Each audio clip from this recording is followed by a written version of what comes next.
This is the Adoption is Love podcast. Real stories from real birth moms who've lived it, loved through it, and grown stronger because of it. Typically, we're looking at, here's your preferences. Here are the families that meet those preferences. 5 to 7 families, you look through those. If you don't like any of them, we'll go back to the drawing board and we'll bring 5 to 7 more. I think also by giving a mom different options, she gets to dream about the family that will parent her child. In this episode, Heather Hales and Catherine Cheek from Deaconess Pregnancy and Adoption walk through the matching journey, how birth moms review families, what makes a safe home, and why the choice is always hers.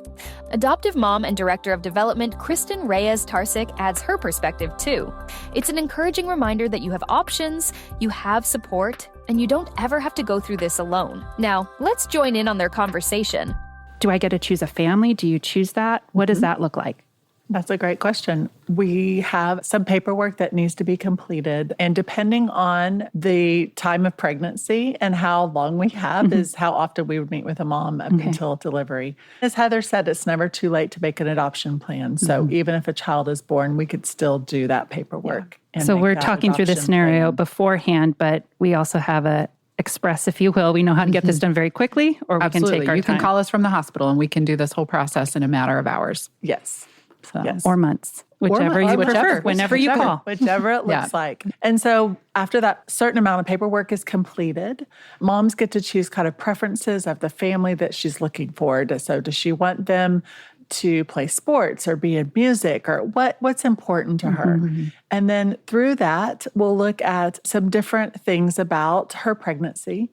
And then we will provide her with, it's called a profile. It's a letter that is written by the adoptive family, and a profile, which is a series of questions like, what's your favorite ice cream? What's your most disliked chore? How are you going to parent? What do you think about education for my child? The mom will look through those and decide who she kind of connects with. And then she'll also see a photo album of those families that she's connecting with to kind of show her a little bit more about them. So we want her to fall in love with their heart and then see what the rest of the story is with their family. So yes, she gets to choose the family for her baby. And I would say most of the time, women are going to see probably 5 to 7 families of those profiles that Catherine's mentioning. She should have choices, and we want her to have choices. But you also don't want to look at 30 families all at once because that's pretty overwhelming. So typically, we're looking at, here's your preferences. Here are the families that meet those preferences. 5 to 7 families, you look through those. If you don't like any of them, we'll go back to the drawing board and we'll bring 5 to 7 more, or however many more that you need until you feel like there's a family that you feel comfortable with. Most of the time, we find in that first group of families, she usually connects with someone pretty quickly. And she'll say, yes, this is the family I like. I like the Smiths. And then we would say, okay, great. We would then contact the Smiths. The mom can be on that phone call if she wants to be. She can be the one to tell them that she's chosen them. I think a lot of times I find that women want to be on the call, but not the one talking. Because they just want to, they want to hear the reaction. We make that phone call with her, and then she can have what we call a match meeting where she can actually meet them in person. And so that generally takes place a few days after she's chosen them, and she can really make sure that she feels comfortable with them. And you guys are with them during the match meeting? Absolutely. You're with them in every one of these moments? Correct. Yes. Yeah. A reputable agency will do that for a mom. It should never be a situation where the agency's like, well, we picked this family for you and we'll see you at the hospital. There should be a lot of touch points for birth moms and expectant moms in that process because there's a lot going on. And she needs to be the one driving the train and in control of that process. Yes, and she needs to feel safe with that family. Yeah. And so we do a lot of the preparation for that family to be safe, but she needs to feel that family is safe for her baby. I think also by giving a mom different options, she gets to dream about the family that will parent her child and maybe the things that she would have hoped to provide or the type of family that she grew up in. I think it's good to know that, like you're saying, Heather, it's not like the agency chooses it for them. Now, based off of what she might want, it might narrow some of the families, but that at the end of the day, she gets to make that choice. How do you know that these are safe families and good families? It's more than writing a letter and making a photo album. Can you explain how you know that these are good, trusted families? So we are licensed to do what's called a home studies certification of a family. So in that process, it's very thorough.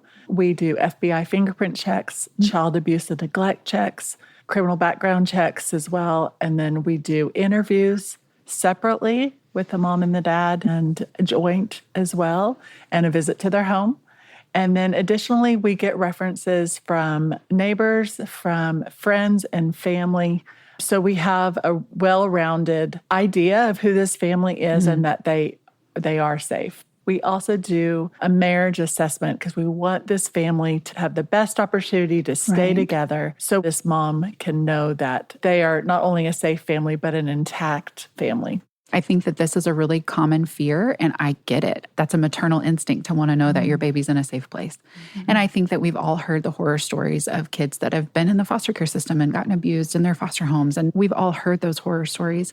And so I think that for us, we take this very seriously. I think it's one of our biggest responsibilities as an agency that we are certifying safe families, and not just like, oh yeah, their house was safe, they had a fire extinguisher, but that relationally, emotionally, spiritually, these are safe people. And so they've gone through an application process, they've gone through 12 hours of training with us, and they've gone through this home study process that Catherine detailed, that by the end of it, they've spent another 6 to 10 hours with us. So these are people that we've spent many hours with before we ever get to the point of saying, okay, we feel comfortable enough with this family that we will let them have a profile book that we can show up. We cannot look into the future in a crystal ball and say everything works out perfectly in every situation, but we've done everything that we can do that's within our power to assess that it's a safe home before we show them to a mom.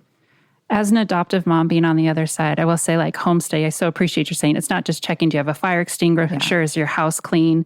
It is intense interviews. It is asking extremely personal questions.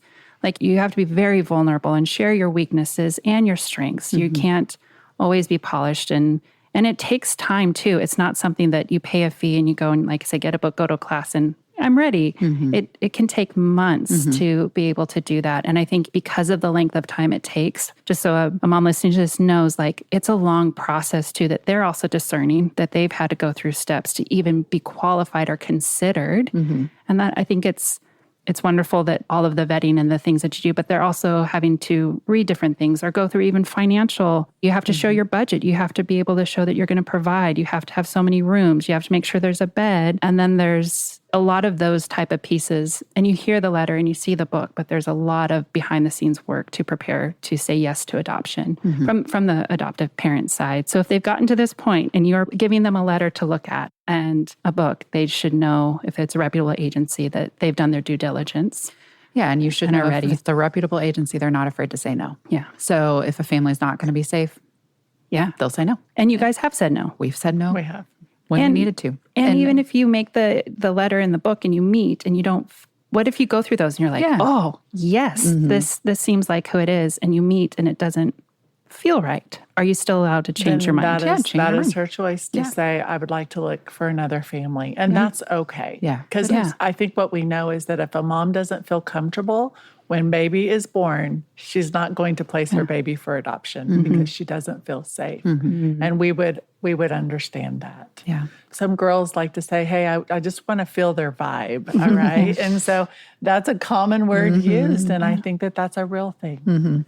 Well, thank you for sharing your experience, sharing your wisdom. One of the things that I hope somebody listening today takes away is that you get to choose along all of these steps, and you don't have to walk this journey alone when you find a reputable adoption agency. And if you're in Kansas or in the Wichita area, or if you're in Oklahoma, Deaconess Pregnancy and Adoption is somebody that could potentially serve you, but that there's somebody to guide you, and you get to make those choices from the first phone call down to the last moment, and that there's options out there for you.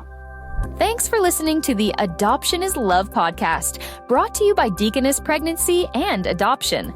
Life can be full of surprises, and we understand the unexpected. If you want to learn more about your options, visit adoptionis.love.